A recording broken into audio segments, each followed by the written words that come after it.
Hai hai hai, si Akbar lari ke Kenya. Cakep. Apa kabar semuanya? Bersama saya Aulia Faradina kembali di Bicara di Antara Megapolitan. Nah, hari ini teman-teman kita akan membahas topik yang sangat menarik berkaitan sama aktivitas kita sehari-hari, yaitu olahraga lari. Tapi bukan lari dari kenyataan atau lari dari masalah loh ya. Lari beneran nih. Nah, sudah ada di sini juga hadir narasumber yang sangat inspiratif bersama saya, yaitu Agus Hermawan, biasa disapanya Abah Ush. Oke. Abah Ush, apa kabar? Baik, alhamdulillah. Makasih sehat. loh ya, Makasih. Abah udah bersedia untuk join di Iya. Bicara di Antara Megapolitan. Kesibukannya sekarang apa nih, Bah? Boleh ceritain dong, setelah 30 tahun ya menjadi jurnalis senior di Harian Kompas, sekarang kesibukannya apa? Boleh tolong ceritain ke teman-teman. Saya sebenarnya memang 30 tahun dulu wartawan Kompas, tapi setelah tidak lagi menjadi wartawan, tetap beraktivitas lah. Saya sekarang menjadi seorang penggiat lari lah, penggiat lari. Kebetulan saya juga komite di edaran Rice Management. Oke. Jadi masih tetap beraktivitas. Aktif banget ya Iya. sekarang lari. Sejak kapan nih, Bah, suka lari? Dan dari sekian banyaknya cabang olahraga, kenapa pilih lari? Sebenarnya udah termasuk lama ya, kalau saya malah nggak inget. Dari muda saya memang suka lari.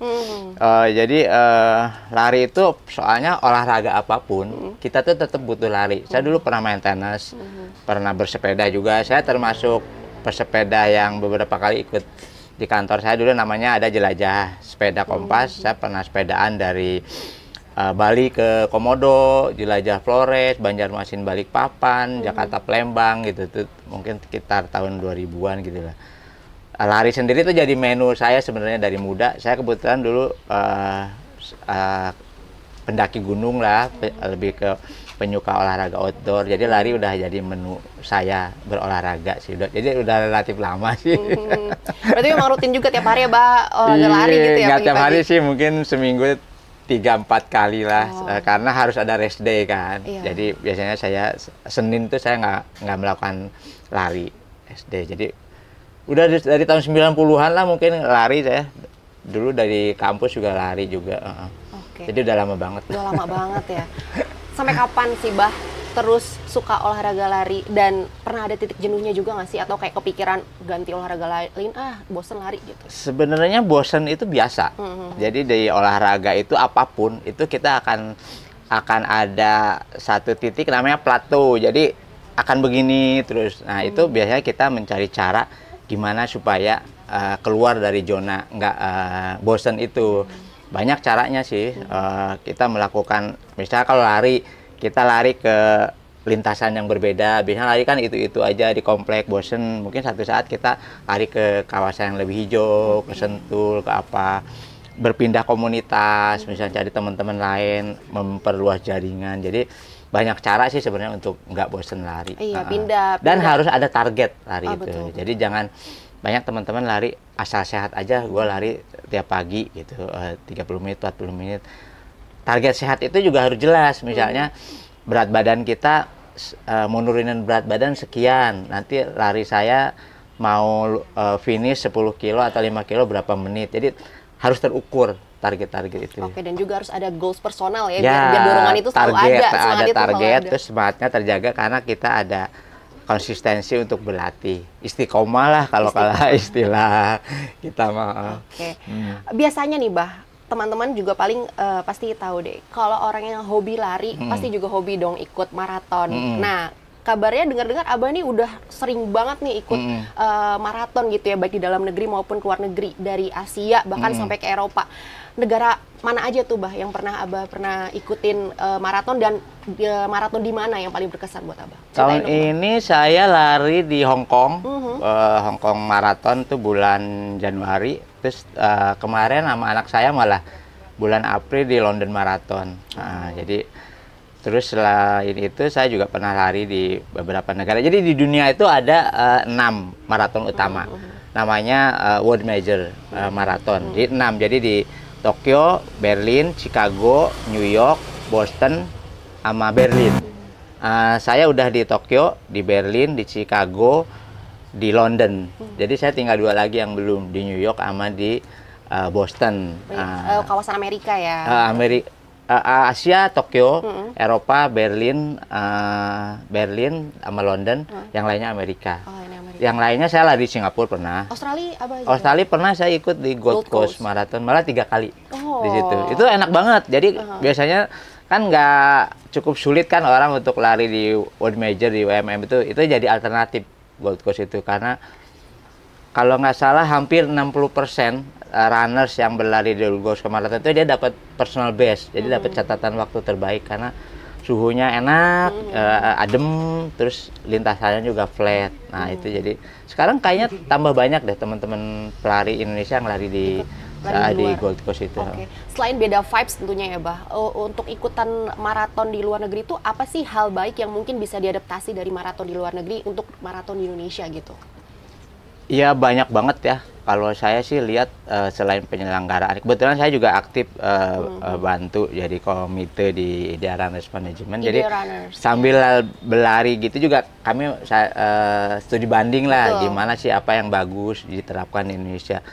Sebenarnya memang kita masih jauh untuk bisa bikin event maraton seperti di maraton-maraton utama tadi. Tapi bukan hal yang nggak mungkin gitu lah, hal yang nggak mungkin sepanjang mereka juga lama kok, ada yang 40 tahun, 50 tahun gitu. Sementara kita mungkin baru kayak Bali Marathon aja mungkin baru ke 10 kali ya, 10 kali apa ke 11 gitu.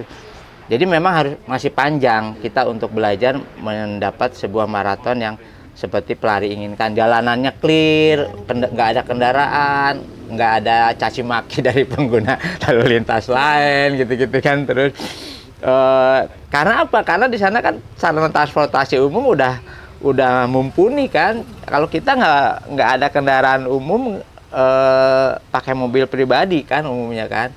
Orang masih, walaupun di Jakarta sebenarnya udah relatif baik namanya angkutan umum, tapi orang masih ogah-ogahan kan pakai angkutan umum. Nah itu kan jadi dia agak susah untuk meninggalkan angkutan pribadi, ngasih peluang dulu deh buat teman-teman yang mau maraton gitu kan. Dan nggak di Jakarta aja, di kota-kota lain juga begitu. Oke. Dari segi safety-nya, Bah, di sana? Gimana? Dari segi safety-nya atau keamanannya? Safety-nya itu number one ya, safety first lah. Itu juga kami coba serap. Saya sama teman-teman di Idearan itu pengen bikin race itu seperti yang pelari inginkan, yang rutenya aman, race nyaman, seperti itu loh.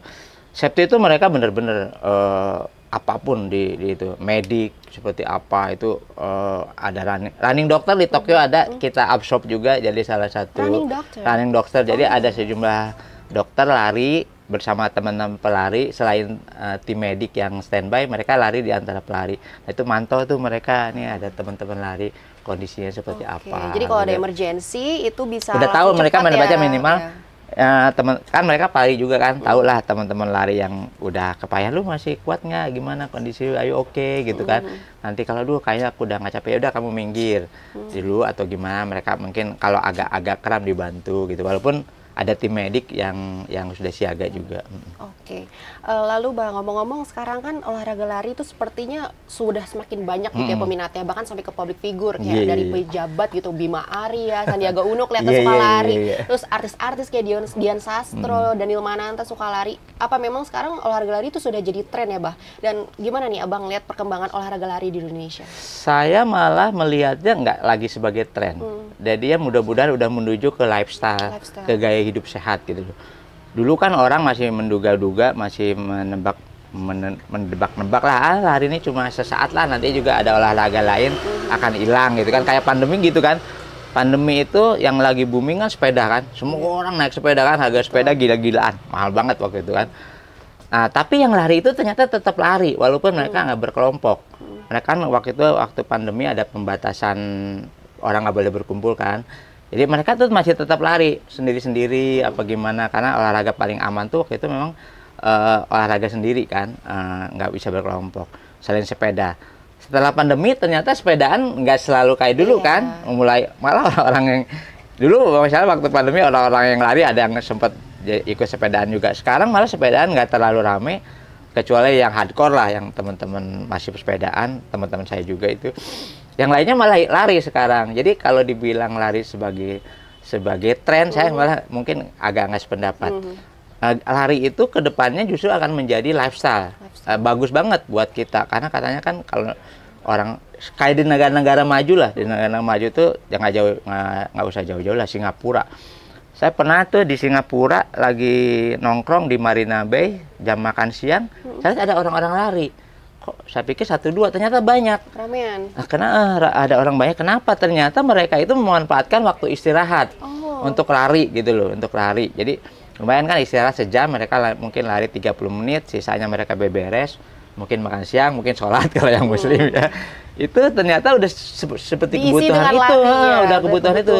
Jadi kalau sekarang teman-teman selebritis ya istilahnya, pesohor lah, itu ikut lari bagus sih menurut saya itu. Tapi jadi bisa menginfluence orang lebih banyak lagi orang ya. Memberi Motivasi. motivasi, walaupun saya tetap ngasih catatan bahwa untuk lari maraton, untuk hal maraton itu butuh proses, butuh latihan yang proper istilahnya, nggak ujuk-ujuk, nggak latihan tiba-tiba oh ternyata si A ini bisa maraton ya.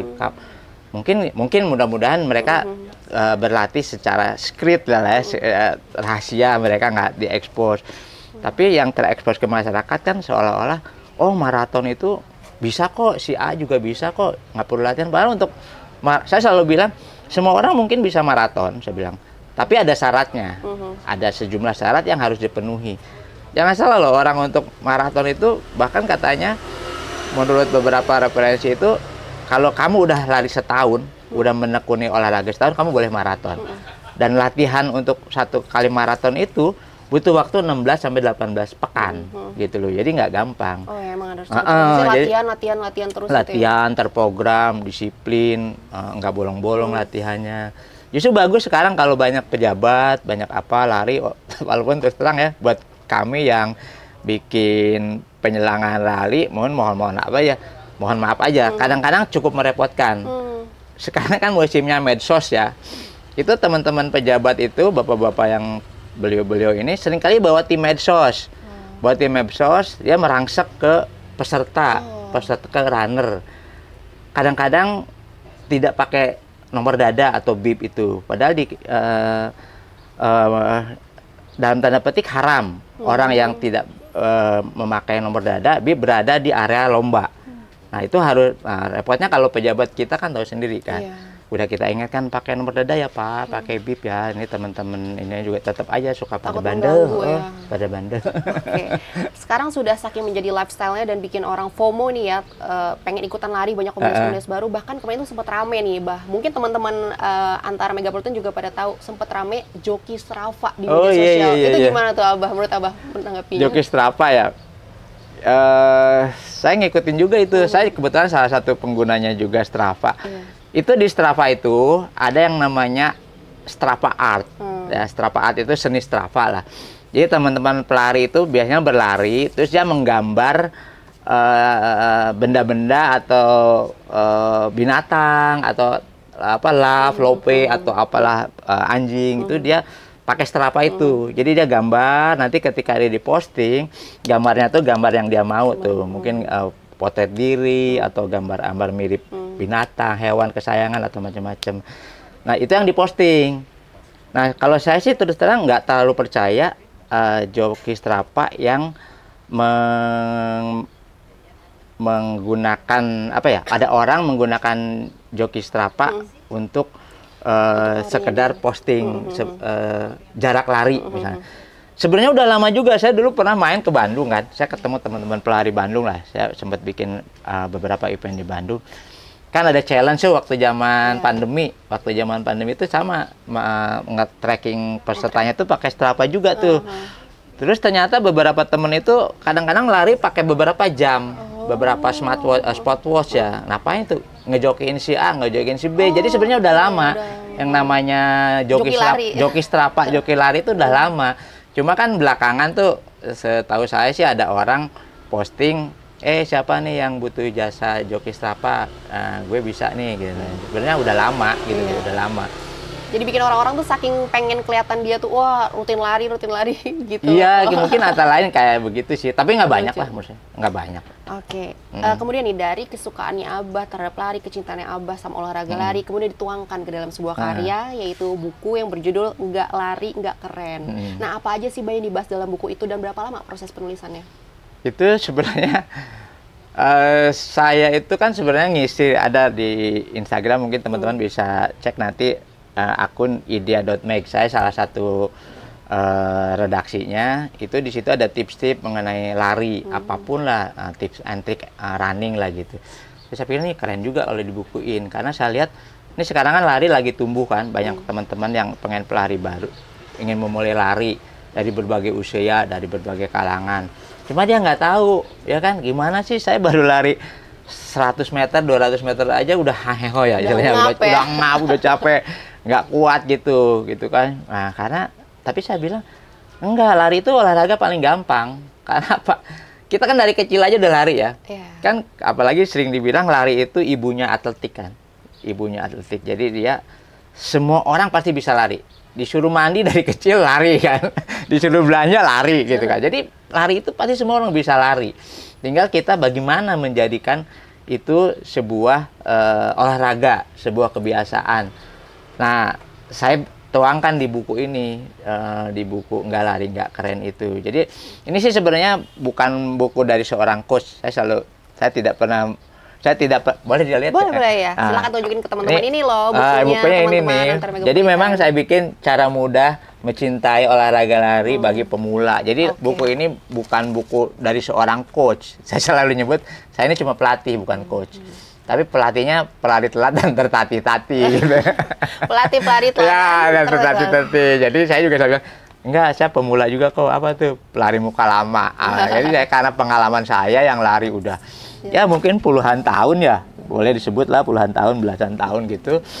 Ya saya tuangkan di buku ini berdasarkan pengalaman saya pernah maraton belasan kali lah, pernah banyak baca juga, banyak. Sayang banget nih ilmunya, kalau kata orang Sunda, sasyeureun sabeunyeurun ya, dikit-dikit lah gitu, kita berbagi ilmu mengenai apa aja.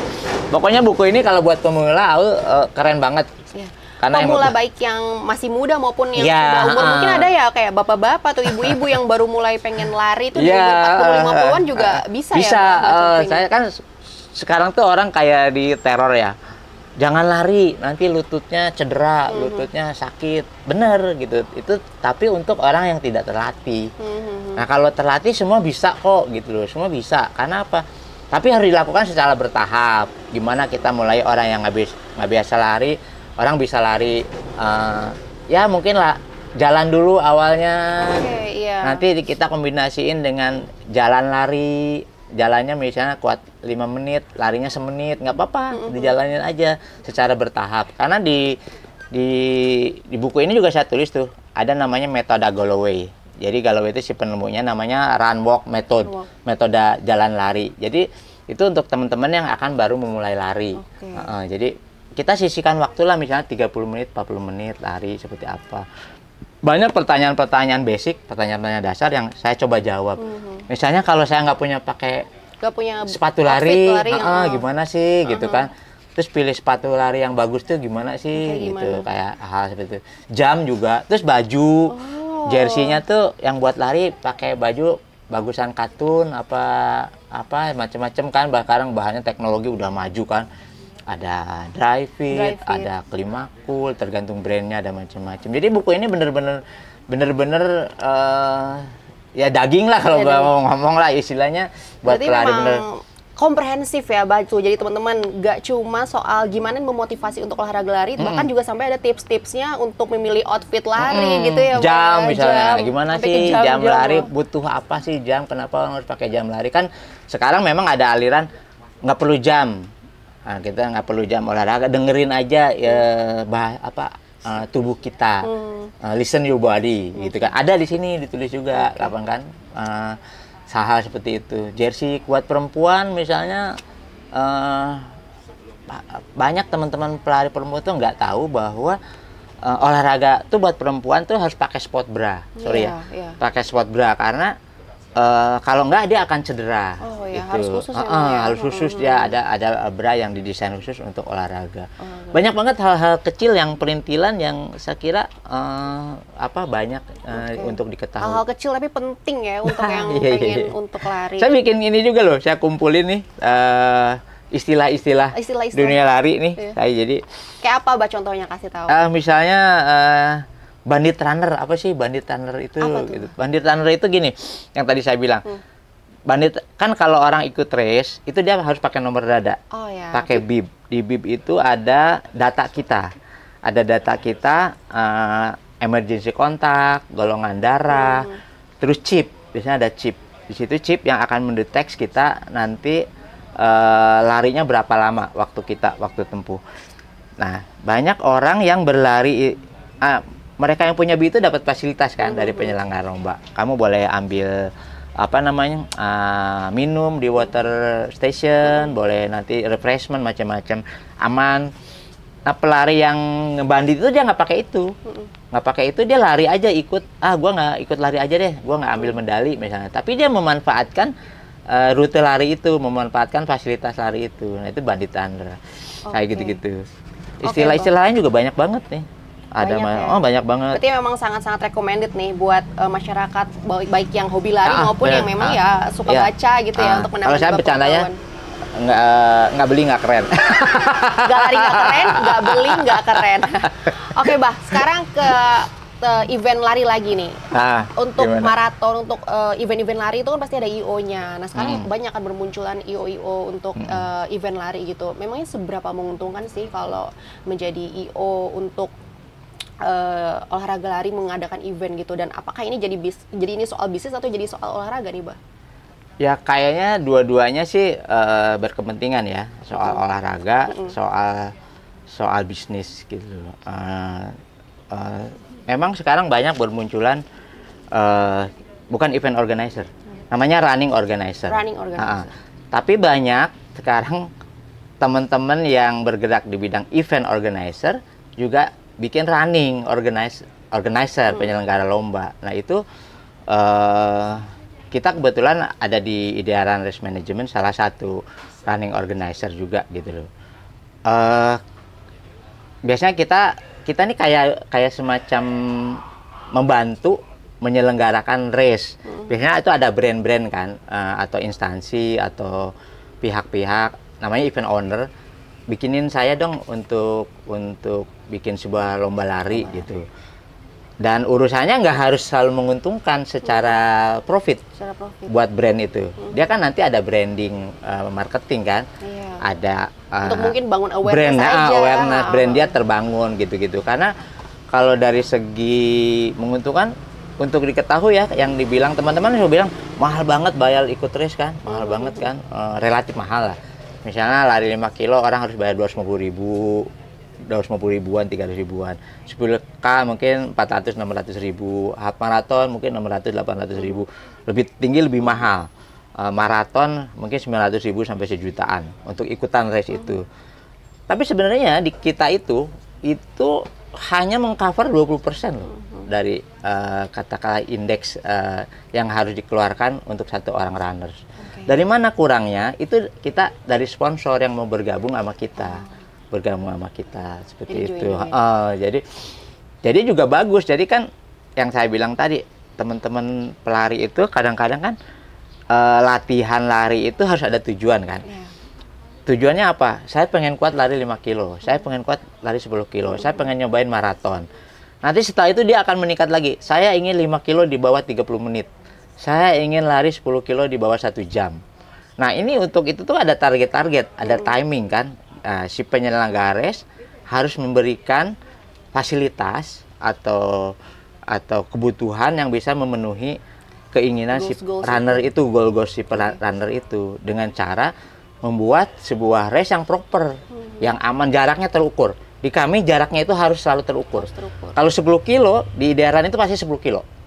Gitu loh. Karena banyak, kalau kita lihat ya, maaf ya, ada teman-teman lari, udah lari finish gitu, Ternyata dia masih keliling-keliling. Oh. Kenapa? Masih kurang katanya jaraknya di jam dia kurang dari 10 kilo Jadi atau 5 kurang kilo. terpenuhi ya, goalsnya. Padahal itu yang namanya pelari. Makanya di kita ada slogan lah, menghormati jarak, menghargai pelari. Jadi menghargai jarak, menghormati pelari, bolak-balik lah. Itu si jarak itu orang itu untuk membuat waktu lebih baik 10 detik aja, 15 detik aja, itu susahnya bukan main. Jadi jangan kita hianati si runner itu dengan jarak yang tidak tepat. Nah, makanya kita harus diukur ulang, diukur bener-bener manual loh, nggak pakai, kita punya alat namanya Janus Counter. Itu ditempel di sepeda pakai skala, disertifikasi, di apa. Baik. Nah, nanti biasanya kita tergantung tuh nanti kita minta bantuan PASI misalnya, induk organisasi atletik untuk mensertifikasi rute itu. Baik, oke, Bah.